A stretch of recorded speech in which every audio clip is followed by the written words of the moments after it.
بسم اللہ الرحمن الرحیم۔ سورۃ الفاتحہ۔ سورۃ الفاتحہ کا آغاز ہمارے نزدیک بسم اللہ الرحمن الرحیم سے شروع ہوتا ہے۔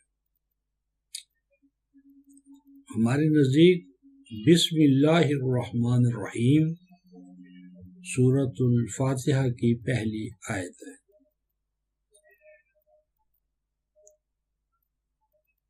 تمام مفسرین کا اس بات پر اجماع ہے کہ سورۃ الفاتحہ کی 7 آیات ہیں سورہ ہجر کے حوالے سے۔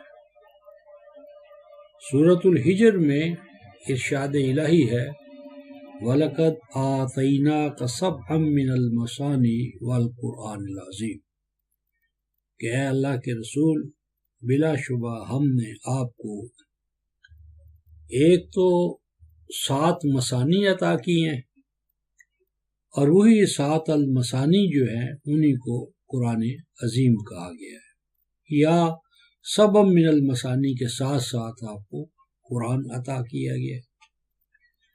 سبعن کا معنی 7 اور المثانی کا معنی عام جو ہمارا رائج الوقت مفہوم ہے کہ جو ایک رکعت کے بعد دوسری رکعت میں بھی اس کو لایا جاتا ہے۔ تو سبع من المثانی پر اتفاق ہے علماء مفسرین کا کہ اس سے مراد 7 آیتیں ہیں جو دہرائی جاتی ہیں نماز میں، اور یہ فاتحہ اس سے مراد ہے۔ تو اگر ہم سورۃ الفاتحہ میں بسم اللہ الرحمن الرحیم کو شامل نہ کریں تو یہ آیات 7 نہیں بنتی۔ تو بہرحال فاتحہ میں سورۃ الفاتحہ میں بسم اللہ الرحمن الرحیم پہلی آیت ہے۔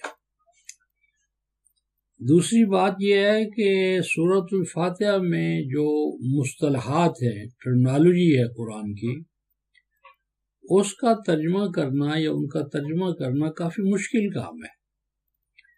اولاً تو یہ بات بھی تسلیم شدہ حقیقت ہے کہ کسی زبان سے دوسری زبان میں ترجمہ کرنا یہ بہت مشکل کام ہے، اور یہ ایک اہل علم کے مابین مانا ہوا تصور ہے کہ عربی زبان کا کسی بھی اور زبان میں ترجمہ کرنا بہت مشکل، اور قرآن کا ترجمہ کرنا تو مشکل تر ہے، بلکہ بعض اہل علم کے نقطہ نظر سے محال ہے، امپاسبل ہے۔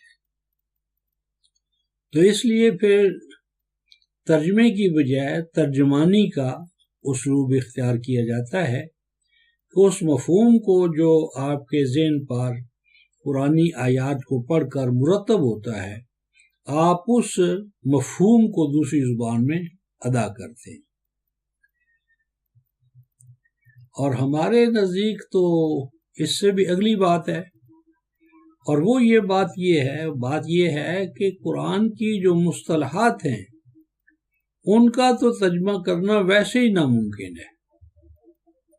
مثلا الحمد کا کوئی ترجمہ صحیح نہیں ہوا۔ عام طور پر الحمد کا معنی تعریف کیا گیا ہے، تعریف، ستائش، لیکن تعریف اور ستائش یہ فارسی زبان کے الفاظ ہیں، اور ان سے وہ مفہوم ادا نہیں ہوتا جو الحمد میں ہے۔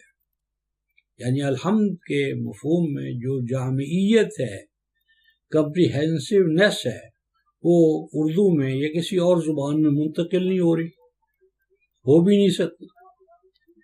دور حاضر میں علامہ امین ناصر اصلاحی صاحب نے اس کا ترجمہ شکر سے کیا ہے، لیکن پھر وہی سوال ہے کہ الحمد بھی عربی زبان کا لفظ ہے، شکر بھی عربی زبان کا لفظ ہے، تو اللہ تبارک و تعالیٰ یوں کہہ سکتا ہے الشکر للہ رب العالمین؟